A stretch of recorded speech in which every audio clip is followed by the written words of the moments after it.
Hello, it's Kelly again with Ted Lare, and we are going to do another homesteading hint video, and this one is going to be on planting potatoes. We plant a pretty good amount of potatoes. This year it's going to be, I believe there's going to be 66 potatoes we're going to put in, seed potatoes, and it's one of our favorite crops. That and tomatoes are the two that we probably plant the most of. A potato stores a long while, and it also is one of the more useful crops that we have, so we do plant quite a few of them. But as you can see what I did here, I've already tilled this out, and it's 18 foot long by 4 foot wide. And what I did was till it about 6 inches deep, and then I went ahead and raked it out and formed a trough basically in the center. And it's 6 inches deep all the way across, and it's just basically pulled onto the side to hill up. And we'll use this soil a little bit later to kind of fill in on top of it, but right now it's on the edges, and so that'll be the depth that we plant, is about 6 inches on the potatoes. Okay, so I can tell you these are the 4 varieties that we have this year. This is the one that I've already set a few into the ground. That's German Butterball, and these 4 varieties plus some others we have at the garden center right now. So I was able to get some of those, and there are still some there if you're needing potatoes, and it's still plenty of time to plant potatoes. But these 4 varieties, the German Butterball, the Russian banana is actually a smaller variety that they use as a fingerling, and a lot of people will plant those and eat those later on in the summer, but not, before they've died, the plant has died back, and you dig them up in the fall. These are going to be something that's edible beforehand. The Cal White is another decent sized potato, and probably one of our favorites is Red Norland. And we usually plant quite a few of these every year. And there's other ones like Yukon Gold and things like that that we plant a lot of. But these are the 4 we're doing this year. And as you can see, I've already set some potatoes out in here, and I set them they're about 10 inches apart basically, and the recommendation is 18. And you can go ahead and do that, but in this type of planting that we're going to do, it's not really a big issue to plant them a little bit closer, because we actually are going to use straw primarily as our cover for all of them, and they'll go ahead and just grow into each other.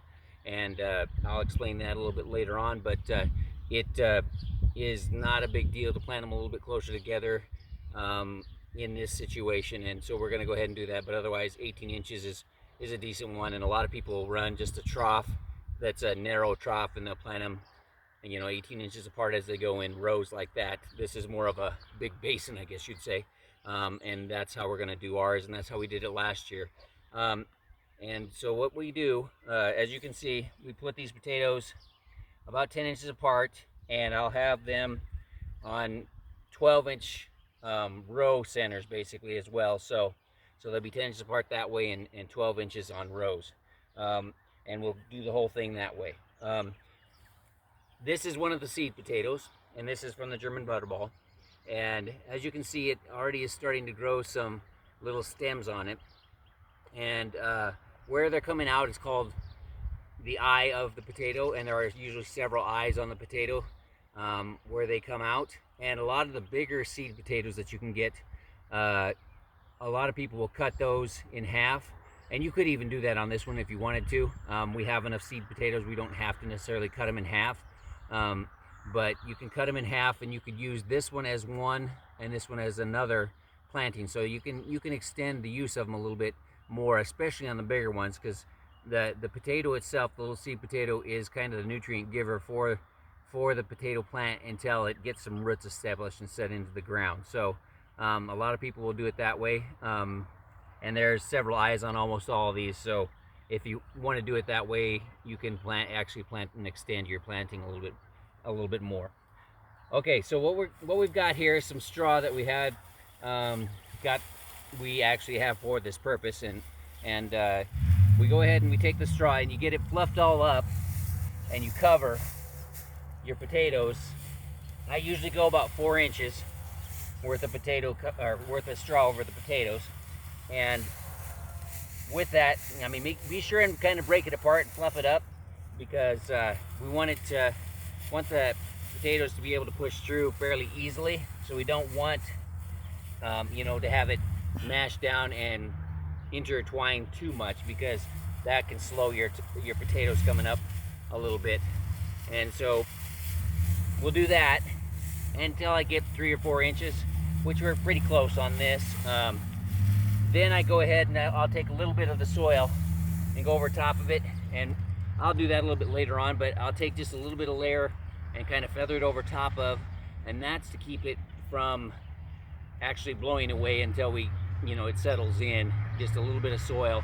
And it also gives the potatoes a little bit of rooting area.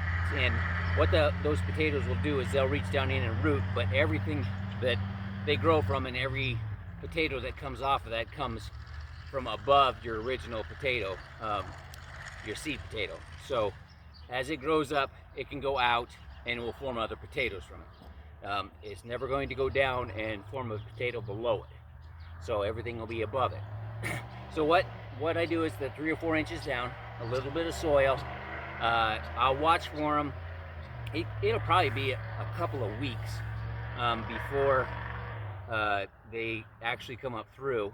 And when they start coming up through and they get through, I don't know, say 6 inches, then I'll add a little bit more straw and a little bit more dirt around them. I won't cover them completely up, but I'll add it around them and kind of push it in there and force them to go up a little bit higher. And each time you do that, they're running a longer stem, and when they do that, they gives more area to go out to form more potatoes, basically. So the more you can reach up, the larger your stem and the more area for potatoes. Now, my dad, I know he's going ahead and he planted them in barrels this year, and he's doing the same thing with some straw and another mix of some soil, and he's planting them in a barrel. It's a big Lixit barrel type thing, and it's about, I don't know, I suppose it's almost 2 foot tall.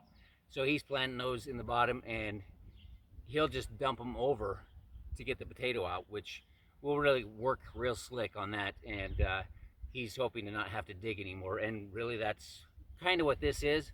We're just using, we don't have to find a bunch of barrels this way. We've got more potatoes than barrels that we'd want to find and have around. So this works similar to that. And actually, in the end, when we harvest, it's kind of interesting, because what we'll do is we'll just come back through, and you can literally take and just lift the straw back off and move it out of the way and pull your potatoes out. You don't have to dig. You'll not be stabbing potatoes with the potato fork. You can just kind of go in and skim it out and pick it up, and it works really well. Last year we absolutely loved it, and it did a real good job for us. So that's basically how we do it. And what's that? No water. Oh yes, that is how we do it. Oh, and we are going to add here the water part, which is we actually don't ever water the potatoes at all. And you'll hear this a number of times throughout all of my videos. We don't water much of anything. We came from a very dry part of the country in western Nebraska and moved here 9 years ago and thought we had a tremendous oasis of water, and it was on a year that everybody else said was extremely dry, and we were just thought it was crazy that they thought it was dry. But we have found that almost everything does well here without having any real water to it, and we don't even have a way to get water to most everything down here. Now, the only thing we'll water when we put in will be tomatoes and peppers, and that's just because they come on as little seedlings and we're giving them a good start that way. But otherwise, water is something we don't utilize a lot, and we definitely don't on the potatoes. Potatoes can handle drier climate, drier overall soil. You do not want to overwater potatoes because they will rot, because they're sitting down in there, and they're an actual tuber that can sit down in there and rot for sure. So yes, we don't water, and it has always worked out real well for us, and I don't see any problems in the future. So we'll continue it that way, and I would recommend watching your water, especially to not overwater potatoes. I believe that's it, and I'll go ahead and finish off and plant the rest of these and cover it all with straw, and we'll be done here in the next 10 minutes, and the whole thing will be done and good to go for the season. So thank you, and watch again next week, and we'll I don't even remember what's on next week, but when it comes up, we'll talk to you then. Thank you.